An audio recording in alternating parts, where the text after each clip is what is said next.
Hi guys, welcome to Boxing Blog Center, the home of Nigerian and African boxing. Yeah. If you're live right now, I beg, nothing to do for me. You want to like the video, just they like the video as it works. So they're giving a, re-share right here. We're giving you guys re-share right here, and I don't upgrade some things as not see. So man, we there. Make I remove my stuff safe. Yeah, CB. Maybe not to load this stuff. Let me see what I go do for this one.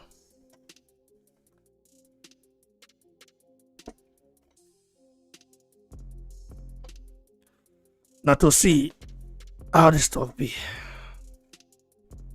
Don't need to arrange it like that. All right. I want to first of all say thanks to all of you guys that support the channel. You know, all of you that support the channel, you guys are amazing.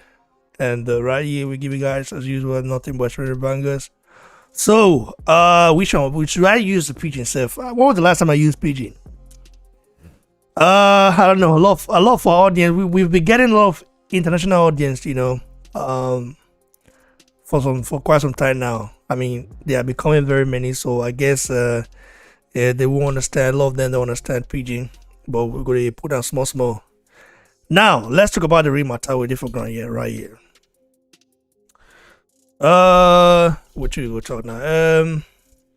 Bob Arum, okay, conducted an interview with Boxer Scene with Dan Raphael, a boxing reporter, or let's say a journalist who has been in the boxing game for a very long time.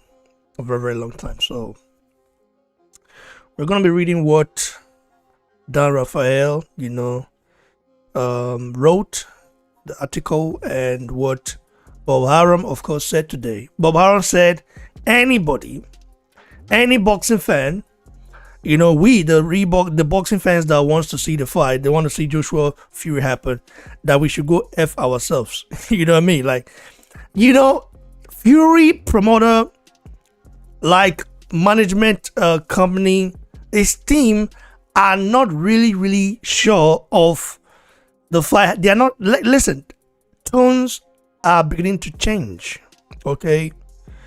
Bob Arum was one of those guys that said, wow, at the end shouldn't talk much about this fight, you know, let this fight just come naturally, just keep it low key. At the end, I have to come out soon and speak about this, because this is getting out of hand. Bob Arum, you know, reacting to Tyson Fury's statement with very harsh tones, you know, saying that Fury is impatient. You know, Bob Arum doesn't, like, that guy has no filter, you know, that guy doesn't sugarcoat anything, he speaks his mind. But in this case right here, I'm thinking there is a fallout, okay, between him and Tyson Fury. There's a fallout, there's something they are not yet to agree to, you know what I mean?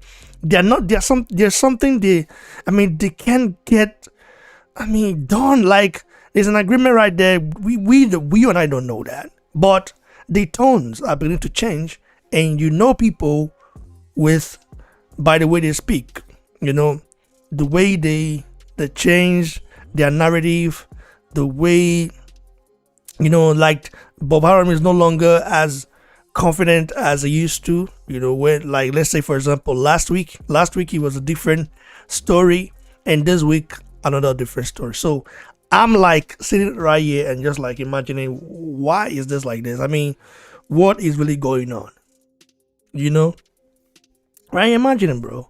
So now let's take a look at the article right here before we proceed.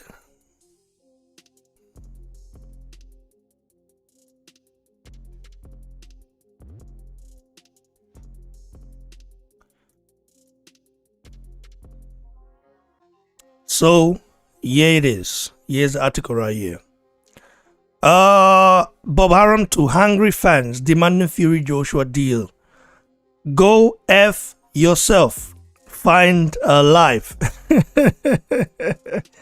I love in Vietnamese. Oh boy, Bob Arum said the guy don't lose on.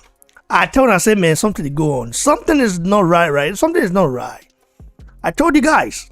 Now let's take a look at it. Let's take a look at his statement.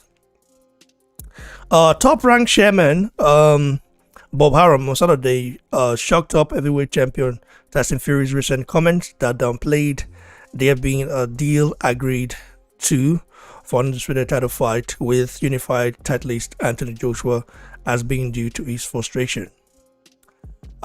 He's getting impatient, according to Bob Arum, saying, talking about Fury, said he is getting impatient. That's how he is. Arum told boxing scene from Cabo San Lucas, where he was on vacation for the first time since the coronavirus pandemic began, now that he's vaccinated. I think that everybody is proceeding the way they should be proceeding. When the fight will take place, where it will take place, that will work itself out. Okay? But right now, we've got a mother effing pandemic, bro. Bob Arum has no filter when he talks, bro. Like, this guy don't care. He's already 80 something years old, right? I heard 89. Wow. Now it's not small thing, no. You can look at this like it's 2019. So of course we already know what Fury said. Recently in a recent interview that he conducted with MT Global, you heard what he said. We're not gonna go there. We're gonna learn. So Bob Arum said he was sure that Fury was just frustrated and said there are no outstanding issues in finalizing the fight, other than when and where it will take place, and that is only because of the uncertainty caused by the coronavirus pandemic. That's his nature. He's impatient. Listen, if I could have a wave wand and end the pandemic, wouldn't I do it? We are all on the same page. Eddie's on the same page. Everybody's on the same page. We all know that Fury, of course, complained about not having a date for the fight during his interview on Friday, and Arum said there was none yet, other than the hope it could take place by late June or early July at the earliest. Look, everybody is stuck in the same thing. The coronavirus. Nobody is going to put up money while the virus will impact spectators and everything. All these athletes are happy, but so am I unhappy? So is everybody unhappy? Just be patient and it will straighten out. These patient. Let's go straight to it. The problem is, when can we schedule the fight and where? Everybody is in the same boat. Nobody is going to allow a big crowd except the effing governor of Texas. My God, this guy talk with no filter, bro. Like, thank God I don't have to say that word now, because YouTube has already placed some restriction. I'm not going to say, except the effing governor of Texas. If you guys don't know this, Texas, the governor of Texas have like kind of just reopened, all the premises, all the businesses and everything. Everything is open in Texas. Like, according to the people who live there, some of our brothers who live there, they said Texas, like, there's no pandemic in Texas. Like, it's like there's no pandemic. Everything is just going normal compared to where we had right here, where everything is like, apart from the supermarket and some places, the rest are closed down. He said the problem is when can we schedule the fight and where? Everybody's in the same boat. Nobody's going to allow a big crowd except the effing governor of Texas, who don't give you know what I mean, who don't give a everybody else is going to take precautions. So the likely site is Saudi Arabia, which put up tens of millions of dollars to host Joshua's rematch with Andrews Jr. in December 2019. Arum said that was one of the locations interested in the fight, while another source with knowledge of the discussions told Boxing Scene that Saudi Arabia was the probable site, but only if there can be a large crowd. The big money, other than the gate, will come from the UK pay-per-view, and you want to get it as close to prime time as possible. Arum said of Saudi Arabia being a possible site, since it is a 3-hour time difference between they and the United Kingdom. And Arum was also asked if he was all concerned about so many fans becoming restless with how long it was taking for the fight to be finalized. Oh my God. You know what I say? Go F yourself. Find a life. That's what I will say to them. Oh my God. Whoa, bro. Let me just stop here. Listen, guys. Bob Arum is just blowing her right now. According to him, There are no substantive issues except for the pandemic. Say who's going to put up money for a site unless they can attract people from the outside. He's impatient. He's a fighter. He's training. He wants a date. He wants to know how to prepare, how he prepares. We all want that. It is what it is. There are no villains here, and a year other than the pandemic. Not everybody's behaving appropriately except the pandemic. I think they're trying to blame the pandemic for this, and I don't think that is so. Like I said, things are not looking good right now for Team Fury. Things are not looking good for Team Fury because they are coming up with a lot of excuses. You know, first it was, oh, this fight is gonna be signed, and just like everything is already done. Oh, at first it was like, oh, there's some issues right now, there's some underlying issues that we have to take care of. And second was like, oh, it's 95% done. They want Eddie Hearn not to speak much about this, and Eddie Hearn has been very, very quiet. Eddie Hearn has not been really speaking up like that. He's been quiet compared to the Joshua Wilder negotiations. So everybody is like quiet. Fury's team, I just think there's something going on right there. Like Fury is not happy with Top Rank, I believe, and like I said, it's all about money. It has nothing to do with where's it gonna take place, because Bob Arum failed to mention that Singapore is interested, China is interested. So believe you me, China has more than a billion people, right? There are more than a billion people in China, like Chinese citizens. Now, can you believe that there are less cases, COVID-19 cases in China than here, for example, in Germany? That shows a lot. So I think China will be very, very if they were to host this fight, I think it will be successful. Okay, I think they should look beyond Saudi Arabia, because after all, like Arum is saying, they are looking to cater to the UK fans. They want the UK pay-per-view. So they're gonna have to do something. Like get this fight made up. Not saying, oh, go F yourself. I understand, but Arum is a no filter guy. He just speaks. He speaks. He's a hot guy. He speaks how he wants. At the same time, we don't want to see this fight. Bob Arum, I mean, you already 85. I think 85 or something. I don't know how old he is. I think he must be 80 plus. Now, wouldn't it be nice to see a great fight like this before you join your ancestors? It's the fact.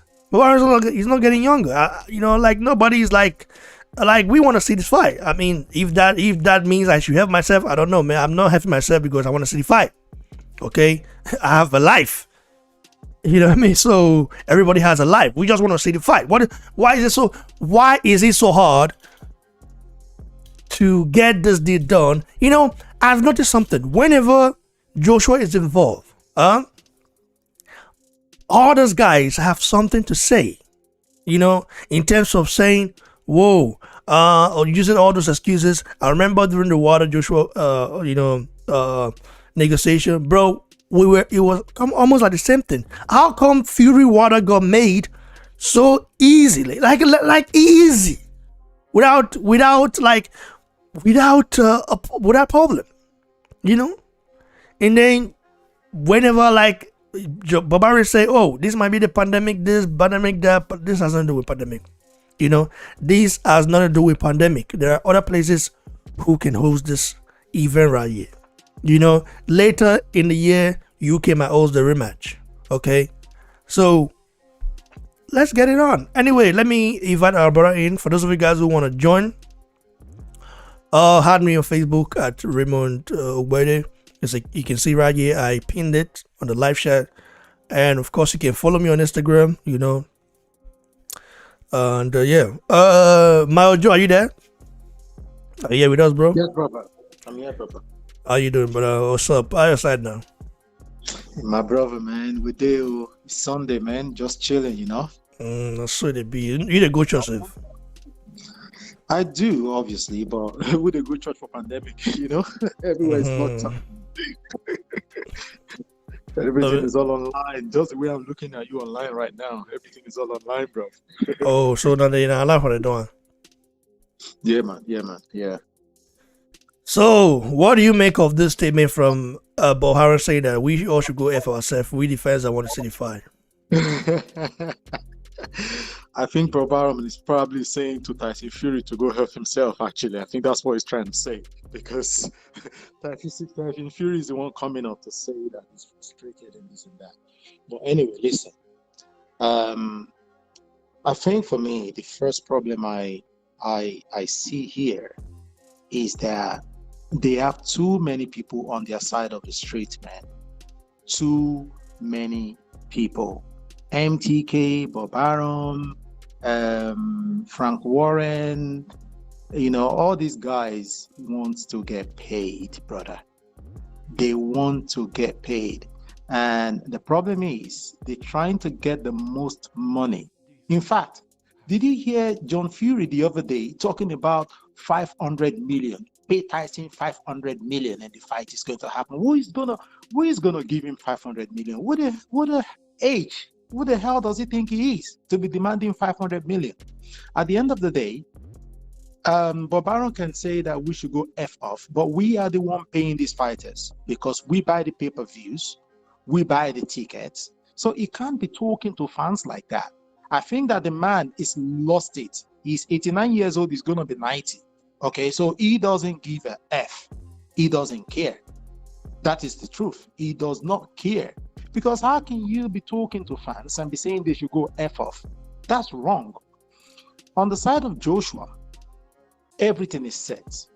These guys are organized. These guys know exactly what they want. Everything is everything is crazy, brother.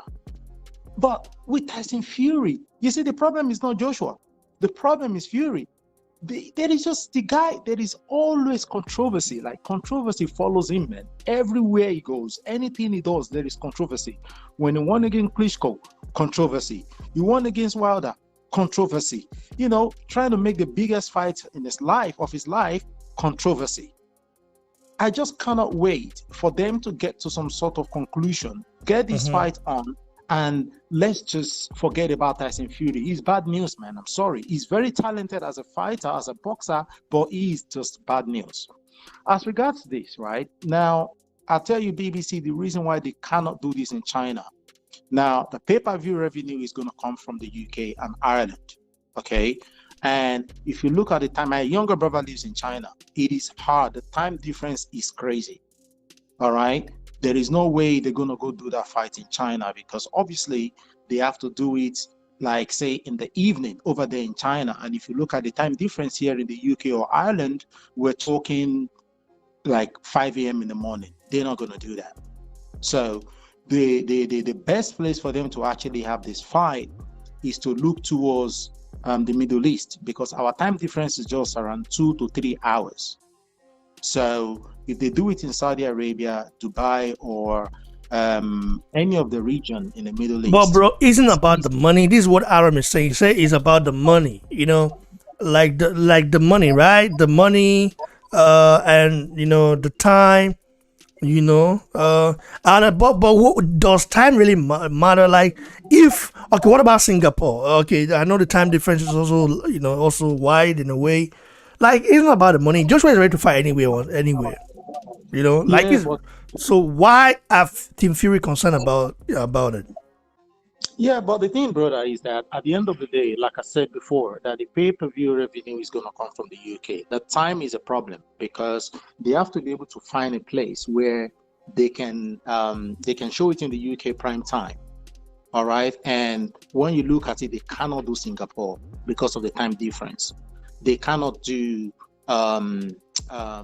China because of the time difference. It has to be somewhere around Saudi Arabia or Dubai. I have to be honest with you. Now, and even with the fact that Saudi Arabia has got loads of money and they're ready to put up the money, I don't think that they are willing to put up 200 million or 300 million for it, because the economy of the world has suffered due to COVID-19. And I think that these fighters should put that into consideration. All right. Tyson Fury, Bob Arum, and all these guys should know that the revenue is not there right now. The world has suffered, man. Germany, America, everywhere in the world, man, we have all suffered economically. And they all look at, okay, I'll give you an example. Anthony Joshua, his last fight, he only earned $10 million. Pounds. When last did Anthony Joshua earn 10 million? When last? When was the last time? But being a fighter and being a guy who has some brains in his head, he knows that, listen, man, I'm not going to be demanding 50 million or 30 million or 20 million because of the situation around the world. So for me, it still boils down to the fact that Tyson Fury is looking at this as a cash out. This guy is going to knock me the F out. So I might as well get the most money available. And they're making it difficult because they've been talking about money. Tyson Fury, a couple of days ago, unless I have a S-load amount of money in my pocket, I'm not going to go ahead with this fight. And there is no fight. They're basically threatening and Team Joshua. They're basically threatening their team now. They're basically trying to say that if we don't get what we, man, this thing is so frustrating. It's just so frustrating. I just wish I was expecting Bob Arum to come out with like kind of a positive message. He said, okay, him, Eddie Fury, they're all on board.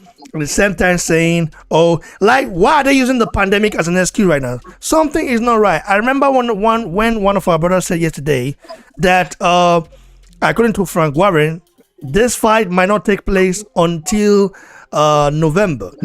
Bro, I'm beginning to see that this guy might be right. Like George, we all know Joshua is not holding the fight down. We all know it's not the reason why the fight is not happening, because Joshua wants this fight so bad. He wants to become undisputed. We all know that Eddie Hearn right now wants a fight. I mean, who wouldn't want to host a such a fight? Like a fight like this is a fight that would probably be talked about for ages to come. Okay, so why? Like we all know people holding down right now, holding the reason the people who are making this. I mean, this stuff difficult is Team Fury, like Team Fury. I don't know. Bob Arum is beginning to sound the same in a way. Like it is, like I said, something is wrong, bro. Like with Fury, something is wrong between Fury, Bob Arum, and Frank Warren. I just think, like, this guy need money. Okay, he wants those guys to. He wants them to deduct their pay. Their process. Their percentage. There's been a problem in that team since last year. Last year, when they couldn't give him a fight, remember the reason why he didn't get a fight in November or December? Mm-hmm. They talked about money. They said, Frank Warren, I watched the interview live, and he said, I'm going to be honest with you, the fight didn't go ahead because we could not generate the funds that will be needed for this fight to take place. The problem started from then. So as much as these guys talk about Fury being the heavyweight champion, it's not a big draw. That is just the truth. Fury does not bring in the money, all right? Because if Fury is able to bring in the money, he would have had a fight last year, and he would have still been able to generate the amount of money that is required. But they couldn't do the fight because Fury can't generate the money. Anthony Joshua can go ahead and fight Caballero and fight whoever, and he's still going to be able to generate enough funds. At least it will generate a minimum of 600,000 PPV views, definitely. But Fury can't do it. He can't do it. So he needs a big fight like Joshua Wilder to actually generate enough funds. So right now, the problem is they're trying to get as much money as possible. It's almost like a cash out. There's a problem in that team, man. There is a problem within their team. There is a big problem there. And I think, watch it, in the next coming weeks or months, if these fights don't happen, we're going to hear all about it. We're going to hear big, like they're going to split. They're going to be maybe even court cases, because Fury is contracted to fight 5 times and he's fought 3 times. And they're trying to Wow, make sure. I forgot about that. That's really true, huh? Yeah, yeah, he's contracted to fight 5 times and he's fought 3 times. No So small thing, there no. is a problem. And they lost money the first 2 fights. The first one was Tom Schwartz, the second one Otto Wallin, the third one Deontay Wilder. Despite the fact that the one with Deontay Wilder, they generated a lot of money, but they did not make profit because they put so much money into that fight and they didn't make no profit. They didn't even break even. So on the first 3 fights on his contract with top rank ESPN, they have lost money on Fury. That is where the problem is. Yeah, I understand. But continue, bro. So I just think right now the problem in that team is money. They are asking for unrealistic amount of money. Ty, can you mute it? Mike, your counting is spectacular. Ty, you there? Hello? Ty. Yo. Oh, Ibrahim, what's up? Oh, sorry, bro. Yeah, can you mute it? Mute it, bro. You're coming soon. Yeah. But quick one. How long is this gonna be? Because I'm at my friend's house today. Well, not long. Just Mario is gonna express his opinion, and then you can comment. Yeah. I'm Okay. gonna What's round the up soon. topic? Brian. I'm gonna round up soon. Okay, round up soon, bro. Like, I know you can stay. You can stay on the line, bro. You can stay, but just run up soon. Then Ibrahim can comment. Ibrahim, mute, I beg. Okay.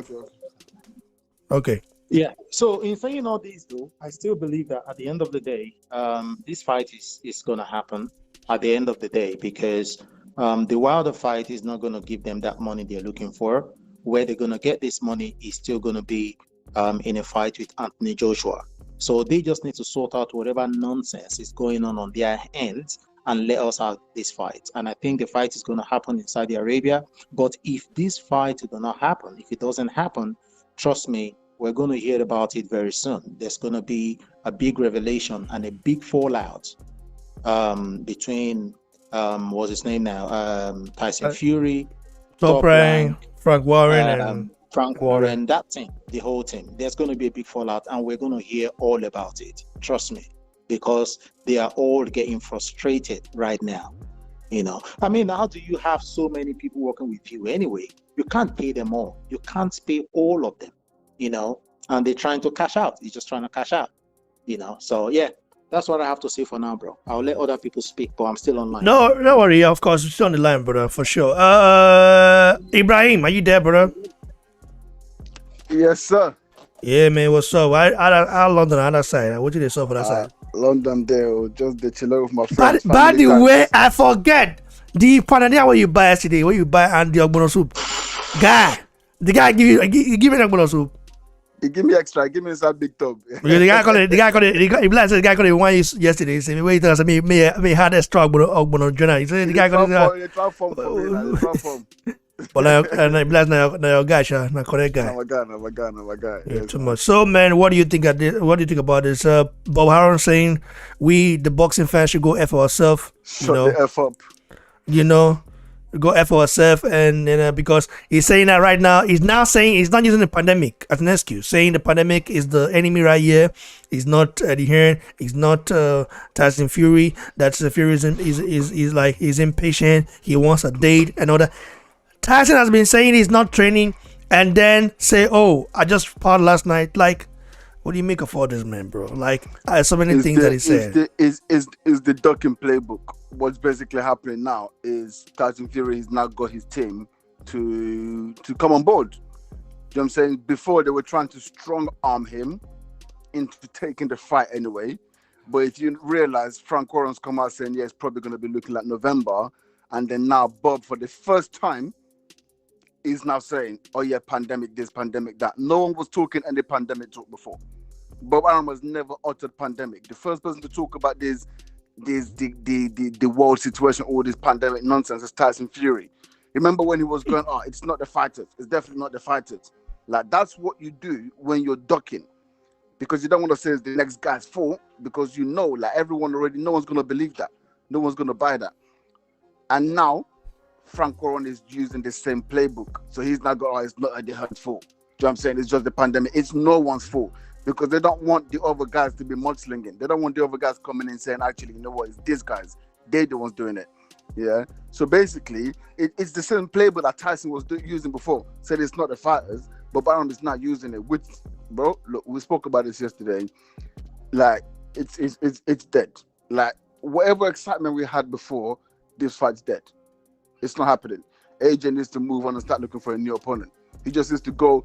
He might have to the Usyk fight is it's there. If Joshua Fury doesn't happen, the Usyk fight is gonna be there. But it's gonna be it's sad though. It's sad though because I like the fact that Joshua is not just preparing. Like Joshua, I don't know if Joshua knew about this. Joshua is a positive guy, you know, and it's just sad to see, you know, all these guys play games. This is a big game right there. Play right now. It's a big game, bro.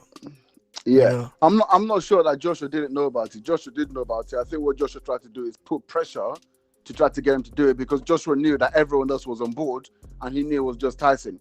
So I actually think what AJ was doing was putting pressure. I think AJ's management team told him, listen, bro, just go out, let everyone know this thing's been done. Do you know what I'm saying? Yeah, and then there's going to be pressure on them to do this. I think AJ tried to put pressure. Remember what I said when AJ said about that boss thing? When you're done, comes to the boss. Yeah, I think that was a little dig. I think it was trying to antagonize Tyson. You know what I'm saying? Because he's thinking like, listen, bro, like you gotta go for this guy, that guy, that guy, that guy. And if we're saying it's because of the money thing and Tyson not wanting to pay his whole team, that means AJ had some level of awareness. You know what I'm saying? This is obviously conspiracy, right? I don't know. But I'm just saying, if we connect those two dots, AJ saying comes to the boss, that's antagonizing because we know AJ is the boss. He doesn't have to be paying all these people, and Fury does. So that means AJ would have had some knowledge with what's happening. You know what I'm saying? But obviously, he wanted the fight, so he's trying to push it through, which is what he should be doing. You know what I'm saying? Like, but look, at the end of the day, but bro, sorry to interrupt, bro. Go on. Is there like? Is there a trick? Are we being played right now? Because is Fury trying to retire, but trying to look for the perfect excuse to retire and blame administration for it? What do you make of that theory, though? He's smarter than that because there's no. If Tyson Fury leaves right now, everybody in his career will say Fury ducked AJ, because you need to remember right now, even his fans ain't backing him. Like, he's done the wrong strategy. Whatever he's tried to do, no one has bought his bullshit. So anyhow he retires now, come on. You came back and you didn't fight AJ. What are you talking about, fam? This guy's got all of these belts and you didn't fight him. The narrative was, oh, those are my belts anyway. I'm going to go get a WBC. You're talking crap. You know what I'm saying? You didn't want to fight this guy. He said if you want it, you can get it. And you was talking all this, I'll beat him now. Even up at 400 pounds, I'll beat him. Cool. They offered you a fight, bro. You didn't take it then. Do you know what I'm saying? And then you was even said, I don't want to beat up a fat boy. Like, I want him to get back and get fit, whatever. But they offered him the fight. He didn't want it. He went the Wilder route. And then anyhow now, he like just retires. Like, come on, bro. Like, it's very obvious. If he does that, like, he's always going to be known as a ducker, innit? Like, everyone's going to say, listen, bro, you're 31 years old. You retired.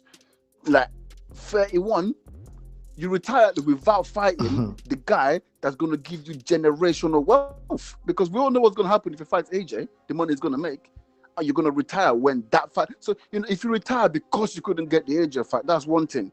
But you retire when the AJ is begging you to fight him and give you 100 million on the plate. Like, there's no narrative for that except for ducking. Do you know what I'm saying? Like, British media will never forgive him. They would never ever forgive him if he retires right now. They won't. Trust me. They won't. And he's gonna dip back into serious depression because they're gonna destroy him. I don't know if you guys can see it. I don't know if according to the stance of the British media right now, I don't know, man. Though I used to respect British media, but not anymore. You know, I've never really respected. I used to respect British media after what just happened in the UK right now. I mean, it's non-boxing related, not anymore, because after the disgusting articles I read, bro, There is no way. The British media, like, you have to understand that Tyson Fury is not. Listen, Tyson Fury in America might be considered a white man, but he's not. He's a gypsy. Okay. It's still a white man, though. Bro, gypsies are not from Europe. You know They're already. white. They are not white people. They are not white, bro. You know. White, man. In fact, there's no color called white. There's no. These guys are not really white. That's semantics. You know, but let me- Fury is not a white man, bro. He's from, like, his ancestors came from, I think the Southeast India, something like that, Southeast Asia, deep in that side, bro. We know history, you know. So I hear you. But maybe like, you might say now, due to but that's what I was gonna say. mixing. But if you're gonna say that, then like you said, no one's really white, because after generations he is white, because everyone is black. If you're gonna say that, because everyone, bro, you just have to look. Saying. Listen, you have to look. Do you even know what happened to the gypsies during the Adolf Hitler reign?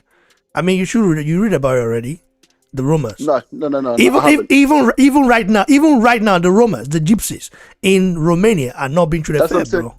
Have you not seen it? Even in Spain right now, they call them Gitanos. They are not. If they were considered to be white, that wouldn't be the case, bro. They are not. I know about the oppression. So why do you think gypsies are oppressed? Why do you think so? If they were white, why do you think they are oppressed? No. Well, look, I will tell you this. This has This is what I'm saying. to do with no. But let me tell you, bro. They are not white, bro. Let me explain. You asked me the question, so let me tell you why they are oppressed from the British standpoint, from the European standpoint, both in Romania, because I know about the Roman Egyptians as well. Yeah. It's because of their lifestyle.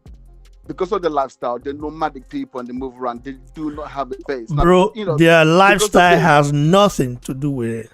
Because I'm going to tell you now. I'm going to tell you right now. I, BBC. I dated a gypsy before. They call them Zigeuner, a German one, a German gypsy. Okay. You know, when you see her, you don't even know she's gypsy until she tell you, because the father is German. Okay, and I'm going to tell you what happened when I and her went for shopping. You know, Nigerians. You understand? I don't get change, but I go. The way I get, I go. You understand? I go release her. when we went to for shopping, bro, like, I don't know how those Germans knew. The Germans, the real Germans. I don't know how they knew that she was half gypsy or something like that. They just noticed it, but and the way they treat her was the same way that I was treated. That's what I'm saying to you, bro. And I'm telling you, someone that was born here, lived here all her life, and never know anything else other than I'm telling you right now, bro. But that's what I'm trying to tell you. Remember, I said the other day we were talking about Jesus. I said I've grown up. So I'm not asking you if they were considered to be why they won't be treated like that. It has nothing to do with their lifestyle. They are. No, it's gone on to do with race with the gypsies. It's to do with who they are, their lifestyle. I think you are talking about the UK, bro. I mean, I'm talking about Germany. I can talk about the UK and I can talk about the Roman gypsies, because those are the ones that I know. And I know the experience of Romans in Spain. I know the experience of Romans in France. I know the experience of Romans here in Germany. I cannot tell you about the UK. I don't know. Yeah. It's just the UK. If you look at Tyson Fury, what would you say he is? If you didn't know about if I look at Tyson Fury's father, I know he's a gypsy. If I look at Tyson Fury and without hair, without his hair, I wouldn't I wouldn't know. But how about Billy Joe Saunders? Bro, he's a gypsy. Just you can look at me, you can tell he's a gypsy, bro. No, but would you say he's white? No, of course I wouldn't, because I know them. But if he were to listen, Billy Sanders, listen, bro, it's just like some people confuse Arab to Europeans. Arabs? Yeah, Arabs. Like, for example, some people consider Europeans. Bro, this is what I'm saying. I don't know about that. Do you even know that at some point Morocco, Morocco in North Africa. some Arabs don't like to consider themselves Africans, like Moroccans, Like, Nigerians. do you even know that Yeah, but in, those, yeah, at but some those are, yeah, but at those some are point different. You can still at some tell them. You point can tell listen they're Arabs. Like, listen, do you guys even know at some point Morocco applied to join the European Union? You know that? yes, I know that. Yeah, I do know that. I But do do know you that. know why they were rejected? No, I don't know why they were rejected. No. I love it. They are not Europeans, bro. That's why they were rejected. That It goes has without saying, nothing right? to do with the geography.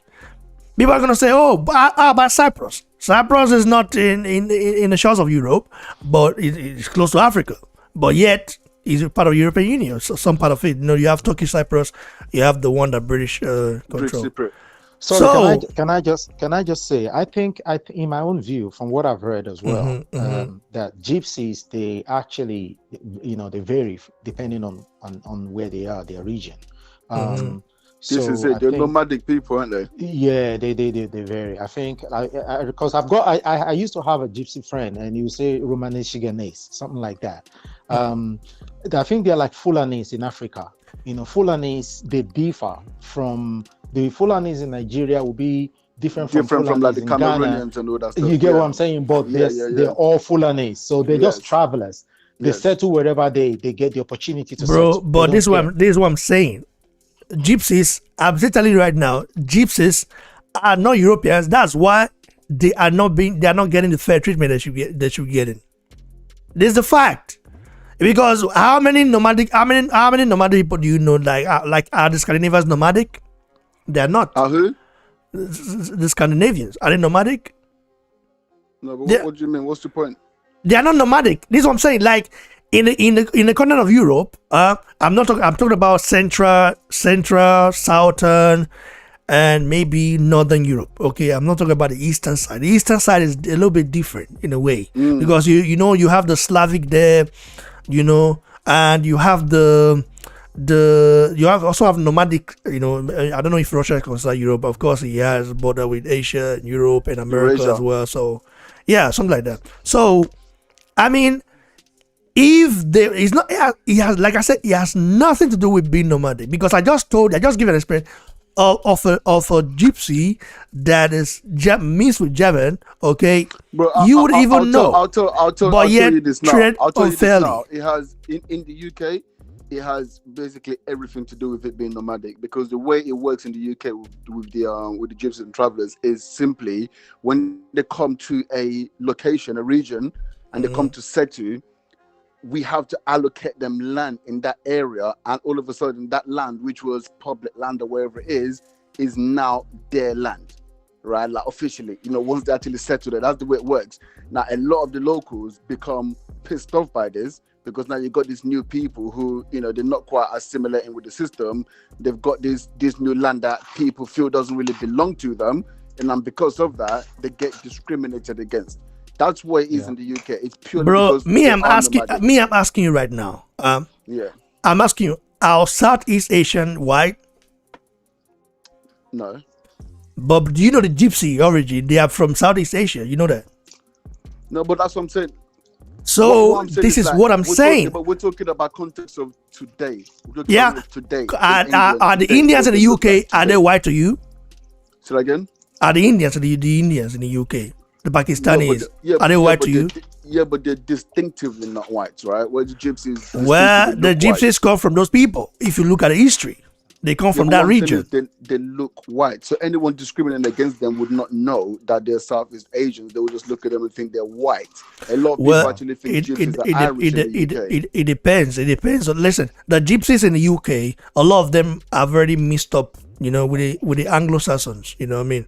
So they've already mixed up. When you say gypsies in the UK, most people think you're Irish. Irish people are Irish. They use. Listen, bro. Irish also suffer the same fate in a way at some point. Of course. So they were right there with us. No doubts. Yeah, they also suffer the same fate at some point by the hands of the UK. The UK. So. Anyway, though, like where did we stop? We just brought in this stuff right here. Where we started from. Like Tyson Fury, like I said, like we brought it in. Tyson Fury, like I said, like we're saying, if he's trying to retire, okay, and try to use some excuse to retire. Bro, it's not happening. Okay? Because blaming I mean, Anthony Joe, it blaming, can happen, but the blaming, reason why I think it won't happen is because Bob Arum, and this is why I think Bob Arum is now coming over, because Bob Arum was thinking, okay, this guy, we know what he's like. He can actually he's happy to just sit the rest of his career and not fight. Bob Arum was trying to suck him in to say, okay, you got 2 fights left. They're gonna be against AJ. We're gonna get our money that we've invested back in you. And Tyson's going, listen, man's not fighting this guy. You see what I'm saying? Yeah. So it's up to you. I'll either sit here raw, or you give me another fight, and then I'll fight him in November. But obviously, Bob Arum and that they try to hold on to the guns because they know they can't trust Tyson, right? They try to hold on to the guns. They kept saying, no, everything's fine, everything's fine, everything's fine. But now they've realized, like, Roy, you know what? This guy's going out there. He's looking like he's not going to fight, and he's telling the whole world. So we need to now play our cards right and make sure that we actually get a return on this investment. And I think that's why they're not coming out and saying, okay, you know what? It's actually not Tyson's fault. It's just the pandemic. This is basically what he's trying to say. And now they're thinking of the same him shit. Before, you could tell there was a rift in the camp because it didn't make sense. How are both the promoters saying one thing and you're the only one saying something else? But now they're singing his tune because they're realizing we're in a losing situation. This guy would actually be happy to just sit out and not fight again. And they know Tyson would do that because he's a punk like that. Just I'm saying, he's done it before. He's got history of doing that. So I think right now they're in between a rock and a hard place. They don't really have a choice. Yeah, bro. Jack, are you there? Are you with us, bro? I don't know if he's with us. Are you with us? Ty, are you there? Okay, it's not.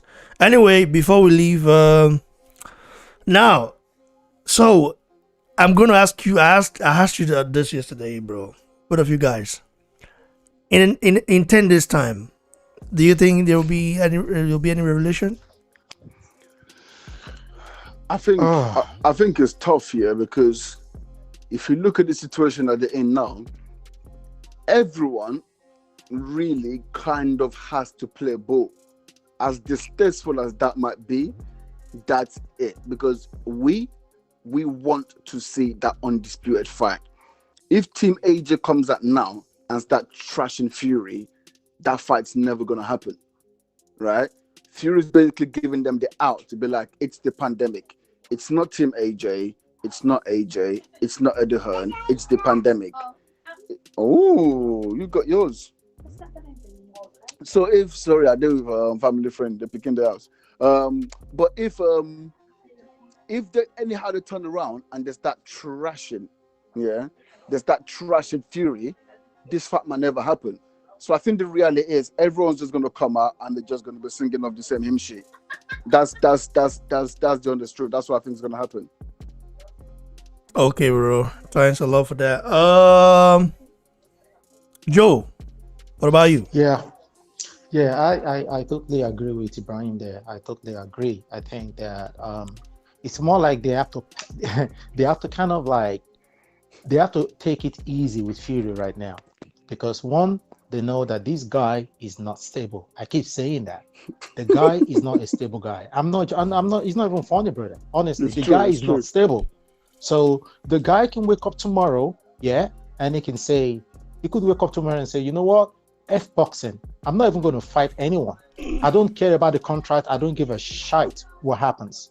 So in a way, they kind of have to kind of pad him. They have to just keep kind of petting him and padding him until he takes that fight. Because right now, from what I can see, Fury is looking for every possible way to get out of this fight, right?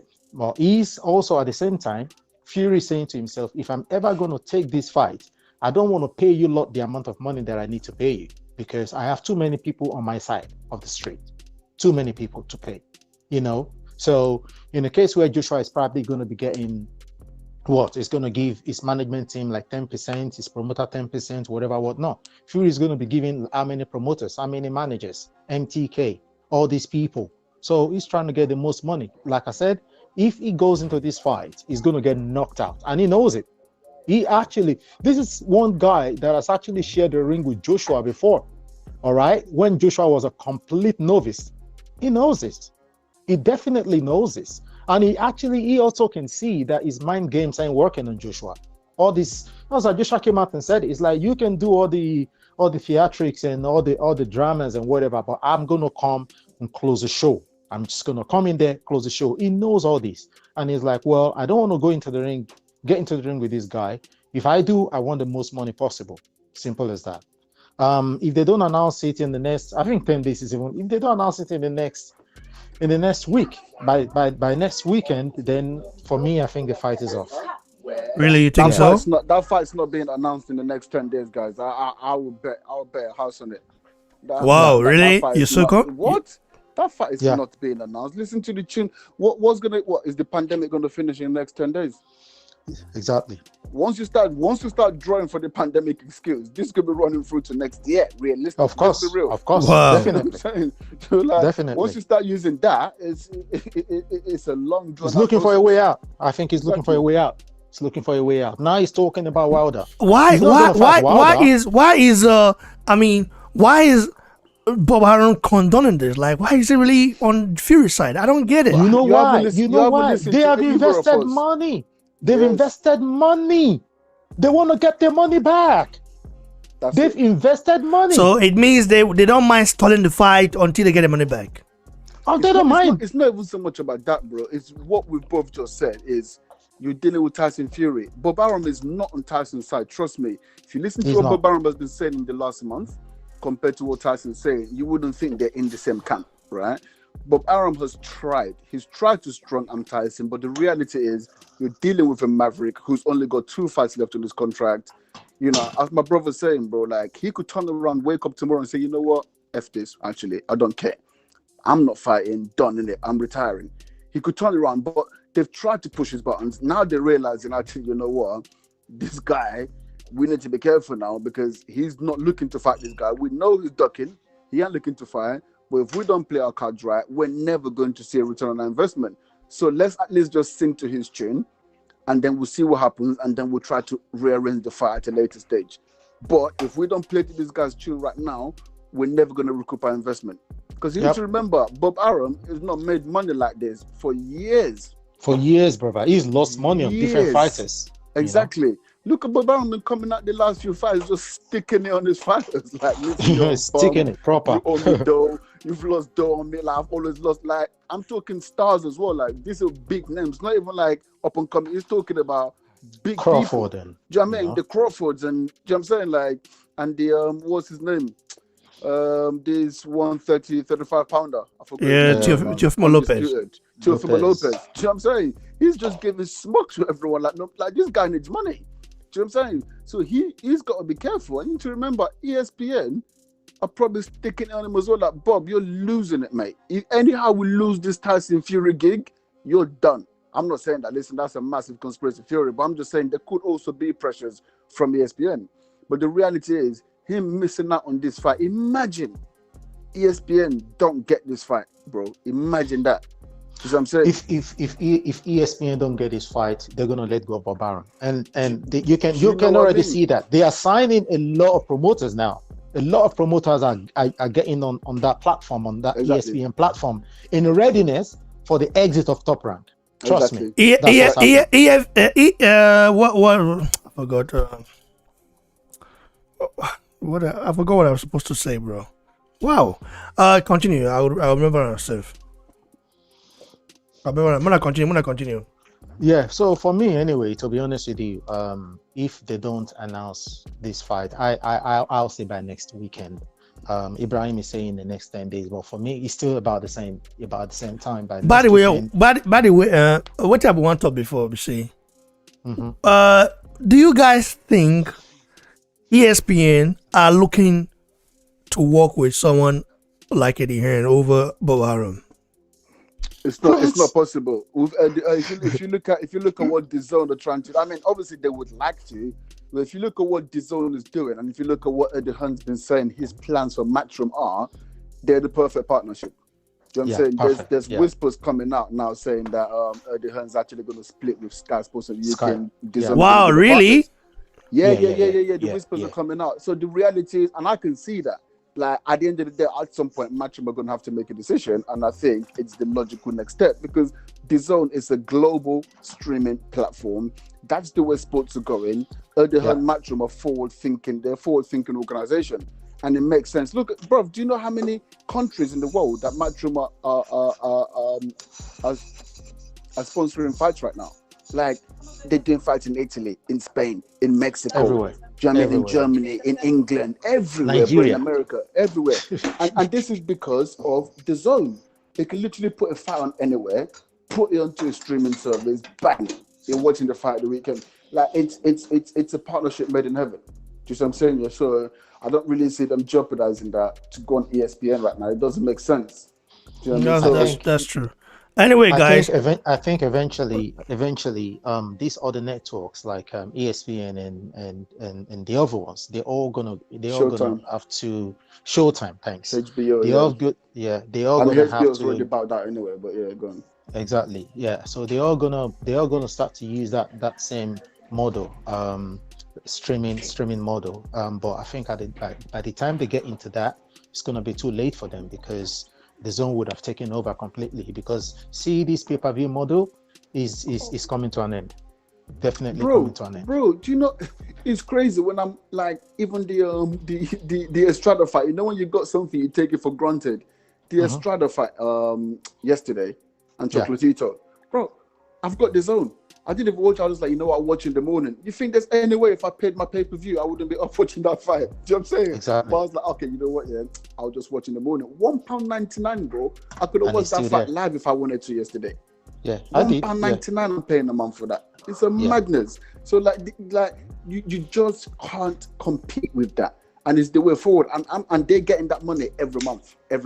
From England, from Spain, from America, from China, from Brazil, Japan, like all these countries, bro. Like it's the way forward. It's a massive. They're making billions. Well, probably not quite yet, but that's the business model. They are going to be making billions. They're going to be where Netflix are. Do you know what I'm saying? And Eddie Hearn have come in at the right time.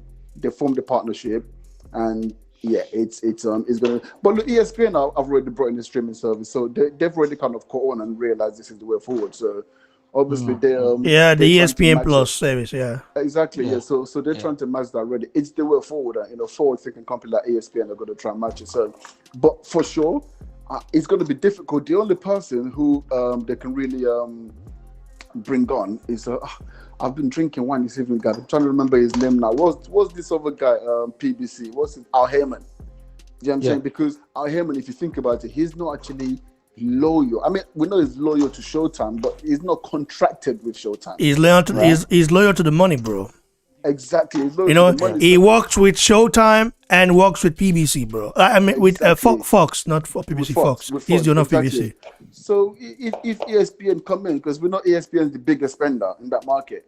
If ESPN comes in and they find a good contract that works, he will go to ESPN and Bob Arum will be out, and we know he would love to get one over Bob Arum. You know what I'm saying? Yeah, but I think at the end is the future of boxing in terms of like when you talk about promotional aspect of it, like the guy is the future. Bro, he's just head and shoulders above. When you listen to other guys speak, you listen to it, like it's just. Like you just chalk and cheese, bro. You never hear Al Heyman speak. The guy never speaks. You know. This is true. Al Heyman never speaks.